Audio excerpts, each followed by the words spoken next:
കിഷ്കിന്ധാണ്ഡം. Oh, you Kishkinda. Kishkindhakandam again what I am trying to say is സിനിമയിൽ പൊതുവെ നമ്മൾ പ്രോട്ടഗാനിസ്റ്റ് എന്ന് പറയുന്നത് എപ്പോഴും കമേഴ്ഷ്യൽ സിനിമകൾ നോക്കുമ്പോൾ താരങ്ങളാണ്. അതായത് നല്ല ഒരു ബിറ്റ്വീൻ ലെറ്റ്സ് സേ ഒരു 20s to 40s prime time ഉള്ള ഒരു ഹീറോയിനെയാണ് നമ്മൾ എടുക്കുന്നത്. അതൊന്നൊക്കെ വ്യത്യസ്തമായി നമ്മൾ ജീവിച്ച് ഓൾമോസ്റ്റ് ജീവിതത്തിൻ്റെ ഏകദേശം ടുവേർഡ്സ് ദ ലാസ്റ്റ് ലെഗ്, അതാണ് പ്രോട്ടഗാനിസ്റ്റ് ഇവിടെ. ആ സമയത്തുള്ള അദ്ദേഹത്തിൻ്റെ ഇമോഷൻസ് എങ്ങനെ അദ്ദേഹത്തിൻ്റെ വൈകാരികമായിട്ടുള്ള വീഴ്ചകളിലൂടെ ഒരു ഓഡിയൻസിനെ സഞ്ചരിപ്പിച്ചുകൊണ്ട് അതൊക്കെ രജിസ്റ്റർ ചെയ്ത് പോകുക എന്ന് പറയുന്നത് എനിക്ക് തോന്നുന്നു കുറച്ച് ബുദ്ധിമുട്ടാണ് ഒരു സിനിമ എന്ന രീതിയിൽ. കാരണം സിനിമയ്ക്ക് കണ്ടീഷനിങ് കുറേ ഉണ്ടല്ലോ.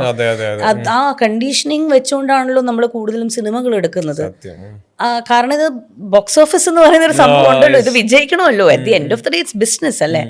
അപ്പോൾ അങ്ങനെ വരുമ്പോൾ കുറേ കാര്യങ്ങൾ നമ്മൾ അറിഞ്ഞോ അറിയാതെയോ ഹെൽപ്ലെസ് ആയിട്ട് വേണ്ടാന്ന് വെക്കുകയാണ്. പക്ഷെ അങ്ങനെ നിൽക്കുന്ന സമയത്ത് പോലും ഇങ്ങനെ ഒരു സിനിമ വരുമ്പോൾ അത് ഒരു ഐ ഓപ്പണറാണ്.